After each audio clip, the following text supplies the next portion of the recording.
Hello everyone, welcome to the Darth side of the channel, and as I promised last time, today we're going to be continuing our Let's Play of Laxius Power 2. 1, sorry. So as I said in the previous episode, we are still random, and today we're going to kind of just go into the first main dungeon of the game, which is, as you might have saw last episode, the Chanterless Church. Now the Chanterless Church is a rather creepy church. You'll see it's filled with ghosts, it's been being haunted, and it's been abandoned by the townspeople out of fear for a werewolf. Now this dungeon kind of shows what the entire game is about, because everywhere you go you will find random items. So we start out by picking up this iron sword, and this iron sword will boost our attack yet again, which is why I said to not buy a second one. It wasn't important. And you can check these skeletons, and if you check these skeletons you'll notice that Luciana will comment whether they're dead or alive. Here's a statue of Goddess Ivine, it doesn't matter, and the dialogue you get is not really that interesting, so I'm not going to be checking it out. These two pots, this is one of the worst fights you can actually get in this part of the game, because these blue lights and stagnations, they will actually deal a lot of damage if you are unlucky with the damage rolls and the moves they actually decide to use. Now in this case I was quite lucky because the blue light actually got numbed, which is really good for me, because that blue light can be so annoying. It can actually kill a lot of characters pretty easily on its own in one move. So when it doesn't get its turn, that is really good. We're gonna see random levels up, and these pots have nothing. This bookcase has nothing either. The good thing about Wave is it's only a 3 mana spell, so every time you want to use it, it's pretty easy to use. In the right side you'll get another dead skeleton and another set of pots. As you can see, these pots do not have anything in them either. This skeleton is dead too, and that's when you get to this skeleton. Now the hint here is that this chair is knocked over. That's supposed to suggest it, but this skeleton is not dead. So this skeleton will attack you as soon as it appears. Now you might notice that it's actually holding a sword, and that's pretty important because that's what this fight will actually give you if you actually manage to complete it. It's not a very difficult fight, so I would definitely suggest you go ahead and take it, because the skeleton dies fairly quickly. It's not that hard to defeat. You can use spells if you want to make it a bit faster, but it's not really that important. Once the fight finishes, you'll actually get the silver sword, which turns out to be the antique sword, which makes the iron sword we got in the beginning pretty useless, but it doesn't really matter. The antique sword is actually a relic, which means it's a very rare weapon. You can't get it anywhere else, and it's a really good weapon for this part of the game, because it will deal extra damage against a werewolf. You're supposed to equip it because it's a silver weapon, and the werewolf is a werewolf. Now in this box you'll get a code which says 666, and you don't actually have to remember this, but it's more useful if you remember it. It's 666. It's a very easy code to remember. I don't think you can even forget it. Now this box up here has nothing, even though you might be thinking it might. And then these two pots here have nothing either. So this entire right side of the dungeon is actually completely irrelevant. I know that's kind of annoying when you encounter these areas where you think, oh, this might be useful, and then it turns out there's nothing there. Really annoying in these type of games, but you know, it's part of the exploration. It only really gets annoying when the encounter rate starts screwing you over and just you get these encounters every 5 seconds. And sometimes it really can feel as if every step is an encounter. Just for the record, the ghost over there, oh yeah, you can surprise enemies in this game. It's not really that difficult, it's completely random. The higher your speed, the higher the chance. But it's not really that important, I think. I can't say I've ever had to rely on surprising an enemy to beat someone. Either you win or you don't in this type of game. Now this ghost is completely unimportant. It can touch you, it really won't do anything to you, so don't mind it. This is actually a mimic, so when you fight it you'll meet a chosen treasure. Now this thing might look scary, but in essence it's a pretty easy enemy to beat. You just gotta beat it a couple times. Like most enemies here, once you hit them with a spell, just start spamming normal attacks and they'll die. We got a critical hit here, it really doesn't matter at all. It's dead and it won't give you anything for your trouble, which really sucks. Now you'll notice there's another left side here, and this has a box, and this box will contain an item. Now, the iron shields that you find, Sarah can equip shields, but now when she's wearing a rapier, so that won't work, and Coriol can't equip shields at all. As I said earlier, Random can equip shields, but you really don't want to take away his second sword for a shield. There is absolutely no reason to do that whatsoever, so I'm not going to, and I'm just going to keep his double swords.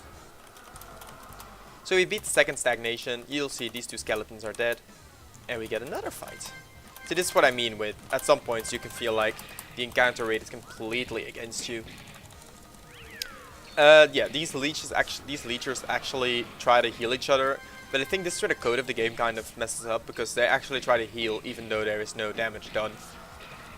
And it leaves for a very gimmicky fight where sometimes they'll just waste their entire turn by healing non-existent damage. It's kind of a big oversight if you ask me. For the record, these two, this is some angelic text, these two parts don't contain anything. Now before we actually continue, we're going to use our newest spell, which is Egress, and Egress will actually just let you go back to the start of the dungeon, and you can actually go back to the Dusty Boar. Now I really do recommend you go to the Dusty Boar as often as you can. It's only 5 gold pieces to go back, and you get free heals. So you know, it's very important to take these free heals when they come in the game, especially if you're playing hard mode, because on hard mode there are very few of these actual free heals inside dungeons. This electric side is actually not damaging. If you go to the other one, it actually does damage to you, so stay away from that one. Now over here you're just going to type in 666. It's about as straightforward as the code can get, but you know. There's a pentacle here, so you'll know, okay, so they're really scared of Werewolf, we know that. And if you check the box up top, you will notice that the box up top, which is looking pretty suspicious if we're being honest here, the box up top actually does have an item, if I recall correctly. So we'll be checking out, oh, Sarah learned Fresh Wave, so 230 gold, and the throne is actually empty. So you'll notice Sarah actually learns Fresh Wave. Now Fresh Wave is a good spell, but you don't want to spam it. It costs 5 mana, which is actually quite a lot for Sarah by now. You just want to use Wave unless it's super, super important. There's more gold in here, so that's 1010 gold pieces by now. These 3 tombs are completely irrelevant. You'll see that some other tombs throughout the game will be important, but these are not. And then the 2 skeletons at the bottom are both dead skeletons too, so you don't have to worry about them, you don't have to check them out. They are irrelevant to this game. So Lysiana actually learned P-Flame here, and P-Flare is actually a spell, a stronger version of the normal flare. It also costs a little bit more mana, and you'll notice like all these spells have their upgraded versions. And this is where the actual second part of the dungeon starts. This is the well, hidden section of the church, so to speak. Now the hidden section is not a lot more difficult than the previous section. It still has the same kinds of enemies, only now you will also encounter these zombies. Now these zombies are super annoying because they are very slow, but they have a lot of health. And by a lot I mean for this stage in the game. Like, they're zombies, they do what zombies do. They don't do anything special, they don't attack you with anything special. I think they can bite you, but that's about it. But the issue is they have so much health that it actually takes a couple turns to defeat them. And it gets really annoying if you're trying to grind up experience and you encounter these things, but you can't kill them quickly. Now if you go to this gate, you'll notice that there are 2 locks for this gate, and you don't have any of the keys. So you're supposed to check out this statue. And this statue actually contains a Gargoyle of the Dark. Now this Gargoyle is pretty easy to beat, and you can use Random's heavy attack to actually defeat it even quicker. But if you do that, you won't have any mana left at this point for Random to do anything else. So I suggest against using that spell, because you want Random to be able to actually egress out of this fight as soon as it finishes. Now you'll notice that this Gargoyle will try to up its defenses, and that is pretty dangerous because a lot of our characters are very weak to damage right now, and this Gargoyle can tank quite a lot of damage if you are not careful. As you can see, Random is knocked out, Lysiana is knocked out, so it's only Coriol and Sarah, but the Gargoyle dies. It is at this point the Gargoyle dies, and we will find the Maxillazari key. Man, I butchered that. So, as I was trying to say, you want to be able to use Random, but Random is fainted, so we'll try to just make our way out of this dungeon manually. Now, and here's where the good thing comes with these zombies. These zombies are so slow that running away from them, it's super easy. You'll just want to escape from them. Stagnations are also pretty easy to run from, they're pretty slow. They're basically just slimes with spells. And these Dust Leechers, they're okay-ishly fast. They're not a big threat, but don't expect to run away from them every single time without fail. I wouldn't risk it. Like, if it's just out of laziness, don't do it, because they might be able to outspeed you. Now here comes a bigger issue, namely these wolves, because these wolves are not something that you can outspeed that easily, and P-Blitz can deal a lot of damage. You'll see that I misclicked here. I wanted to hit the actual light here, and I didn't, but all's well that ends well. Coriol levels up. Coriol is so good because he's actually immune to any kind of magic, and that helps out throughout the game so ridiculously much. He just takes 1 damage and that's it. So we can use our 5 gold pieces again to heal up in the Dusty Boar, and then we can continue the quest to go back and actually try to not have Random die. Random dying is the single most annoying thing in this game, because you lose your ability to egress out. Now later on, Sarah will learn a reviving spell, and then I think she also learns the egress spell herself. So you will be able to get out of dungeons a lot easier. But until then, random is your only way out of this place. And you really want to avoid random dying, because that's just how you get out of dungeons quickly without facing another monster encounter. Now keep in mind, only your living characters are actually counted for a running away check. And since Coriola is pretty slow and Luciana is pretty slow, if Coriola and Luciana are dead, you have a much higher chance of escaping a fight. So that's something that you might want to keep in mind when you're trying to run. See, it's really annoying when they're alive. So now Luciana is alive and we immediately fail a check to run away from these zombies. You really have to keep that in mind. It's very hard to run away when Luciana is alive because of her very, very, very low speed. So we're just going to beat these zombies because there's really no reason to run from them. They're good experience, all in all. So you might have noticed earlier I said that there's 2 keys to this lock. Luciana actually carefully elaborated on that for us. The second key is actually hidden a little bit better than the first one, but it's still pretty obvious. Now on the right side there is a lot of territory to check out, but there is nothing useful in it, so I'm not going to be bothered. On the left side there is something. You'll find 702 gold pieces in this crate. Then we check out the second crate. There will be a mimic, who you can dispose of quite quickly. He is not a difficult fight, especially now that you've leveled up a couple times.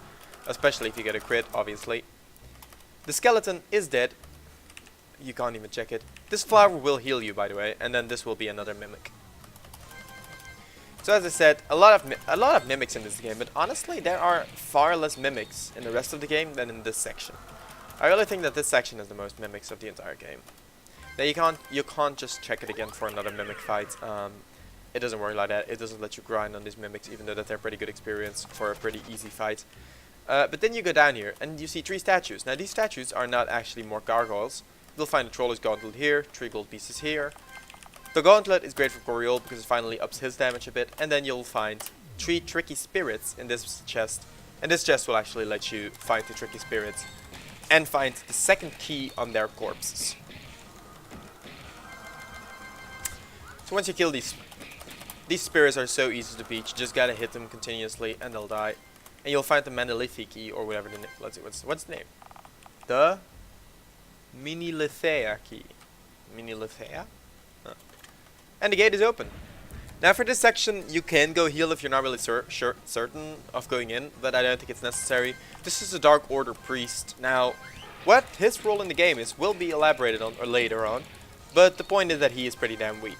Just physically attack him until he dies. There's only one of him. If Luciana gets low, you can just have her defend instead, or have Sarah heal her like I'm doing right now. It doesn't really matter. This guy deals so little damage and he dies so easily if you just keep hitting him, that in the end, it really doesn't matter. So, as you can see, he's dead. Now, interestingly, this guy actually drops 530 gold, and that is something that you might want to keep in mind later on. So we're wondering, what the hell was this man doing here?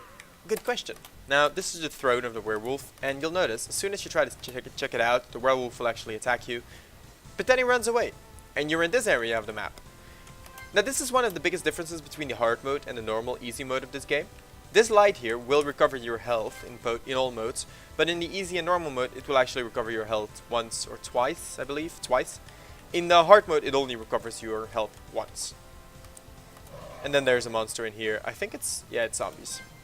Now you can just escape from these zombies, but then they'll actually just attack you straight away again. And I'm actually not sure if there's an item in this box, so let's just kill them.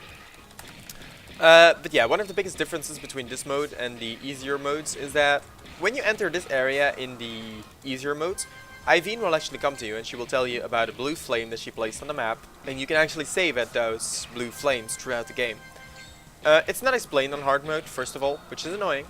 But even worse, the flame just doesn't appear in hard mode on this level, in this dungeon. So if you are looking for a quick save point, good luck, because there is none here. So there is no item in this box, and we get attacked. Now the fight here is quite a lot harder because these fish, I guess, are sometimes rather annoying to deal with. Now if you're lucky, you just numb a lot of them with Sylph Fog. They sometimes attack twice, which is the issue. But other than that, they're pretty easy, and soon enough Sarah will learn a spell that helps us get rid of these things super easily, namely just one-shot them all in the first round. But for now, we are stuck with these fish, and we have to defeat them normally. Once they're dispatched off, you know, you'll find a steering, by the way, on these things, which is super good, because the steering, it does sell for quite a lot. Now, I think both, yeah, all of them have one equipped, and Coriola random can't equip it. It's a female-only item. Oh, and these are the giant aspects. Now, giant aspects are a difficult fight, mainly because you can't run away from them. They're pretty fast, and running away from them is pretty difficult. And if they all decide to attack Luciana collectively, there's a very good chance that Luciana dies. And that is always annoying. Other than that, you know, just take care of them normally. They're not that difficult to beat, in essence. You just slice at them and they die after a good while. So once these giant aspects are done with, you can just heal up again with wave. Now keep a careful check on Sarah's mana here, because her mana runs out faster than you'd expect. And on the right side here, you'll actually find a little... By the way, this might seem like a good time to show what melee does. Melee literally is just the characters deciding for themselves what they want to do. Now the issue with this is that melee will often decide that random wants to use his heavy strike here. And as I said before, that means he can't aggress you out of the area. Now, the reason that I wasn't too scared of it happening is because we do have two trouts, which heal a tiny little bit of mana points, which means random does have some backup here. Now this area is pretty much useless. I don't think any of the barrels actually have an item. I don't really remember right now. But I do know that they're not really that relevant anyways. Otherwise I would remember. And this area is also completely optional, so it's not even required to be here. The only reason I decided to check it out was kind of for completionist's sake, just to show you that this area also exists, and to show that there might be an item here, because I'm not sure whether there is or not. As you can see, Luciana dodged an attack here, which is pretty important, because she could have died to this attack pretty easily, and I think this is part of the better game design here. Because this entire area is pretty nice to explore and all, but it's pretty difficult to get through without taking damage. And then there's some eyes here. You'll see the red chest up there. It's actually unreachable. It's a complete tease by Indinera. Throughout his games, you'll actually find a lot of these tease chests that actually don't do anything at all. It's kind of annoying to deal with, honestly, because you're always trying to find a way to actually access them, and then it turns out that there is none. But we'll be trying to get all the chests we can that are accessible. So once you once again deal with these giant aspects, which honestly is getting quite tedious because Sarah's mana is quite low at this point, you actually just have to... Oh, there she... So she learned Nereids of Thunder, and that's the spell that I was talking about earlier. So let's try to see they run after me. Yeah, these things are fast. The odds of actually getting away from them are quite low, but at this point I kind of just want to get away so I don't have to waste mana, but at this rate I don't think it's actually going to work, and I really don't want to die here, so we're just going to kill them anyways. Can I actually use Nereids Thunder? That's what I want to know. No? Too bad. So we're just going to kill these things as normal. The reason I was trying to run away for so long is just because these things are very annoying mana-wise, because you have to waste your mana on them. And I want to be able to use Sarah as a healer, not so much as someone trying to pump out as much damage as he can. Which, with these kind of creatures that actually are not weak to fire, or even low-key resist fire, becomes very difficult. So random levels up to level 6, that's what I was waiting for to give him the Trout, and then Sarah can have the other Trout, just so she can cast that very important heal spell on my two characters. And we get attacked by even more giant aspices. See, this is the single most important part of this game, where you just get attacked relentlessly by the enemy after enemy after enemy, and you don't get a single opportunity to actually heal. You do not want to be stuck in this situation, because I do not have heals, I do not have a way to deal more damage than this, and I don't want to waste my last possible heal on anything that is not vitally important. But more importantly, we do not have revives either, so if someone falls here, we have no way out. Now I know that I could use random and his egress spell to get out of here, and that's probably going to be the option, but for now I'd rather not do it yet. Oh, pretty important thing, by the way, if you use the, if you surprise an enemy, you'll actually get a guaranteed success at running away. Now we do have 2 pieces of bread, which I'm just going to give to Luciana, just so she doesn't die quite yet, and you can get back through this. And that's what I was trying to do the entire time here, just trying to get back to the red flame, because that flame will be able to fully heal you, and it saves us a little trip back to the Dusty Boar. So that's what we're trying to achieve here, just not having to go back to the Dusty Boar at this point. Now, as you might have noticed, this entire area is quite boring when it comes to items or finding stuff. And it's actually a major oversight, I think, because that's what you're supposed to be doing, is make your first area quite interesting. Try to make it so that it's fun to go through and keep people invested in the game, and I don't feel like this area does that, especially with these super annoying encounters of these aspects that you can't escape, actually escape from all that easily.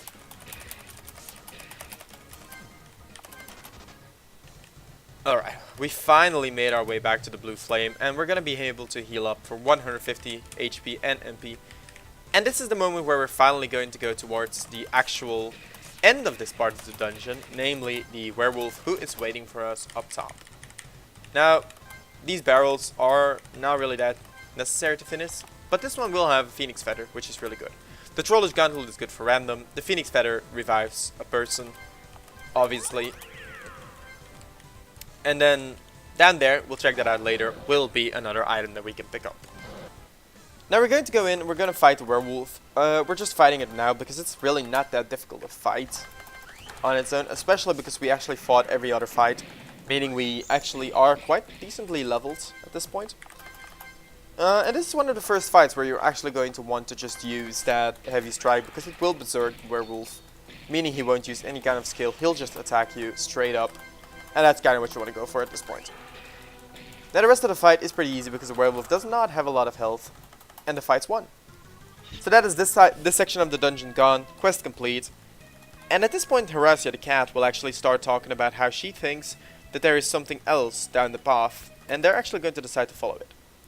So now we're in some kind of underground territory. Now if you decide to return at this point, you will never be able to return here. So do not do this. Go the entire way. Go to the left, and then if you think you're stuck, like over here, you can't go any further than this. You actually have to go down this rope here. Now, it won't let you go down, and it'll start a little ceremony of these dark people. I don't know. Yeah, so this lets you see a lot of the stuff that they're doing. But basically, we're just going to hide behind a rock, apparently, and we're going to wait it out till they leave, which is a sensible thing to do, if you ask me. I don't think we could have survived a fight against all of them. So Random is going to say that he actually fell asleep, and they're going to say that they're going to explore the place. Now this place actually was not part of the quest, as Random points out, and there is nothing to do here except for figure out where to go. Now one of these chests, actually one of these barrels I think has a coin, a magical coin. I don't know if that's a special coin or not. Yeah, no, it's just a flare coin again, so it's pretty redundant, but you know, pick it up if you want to. And then this barrel will actually go into the lair of the underground temple.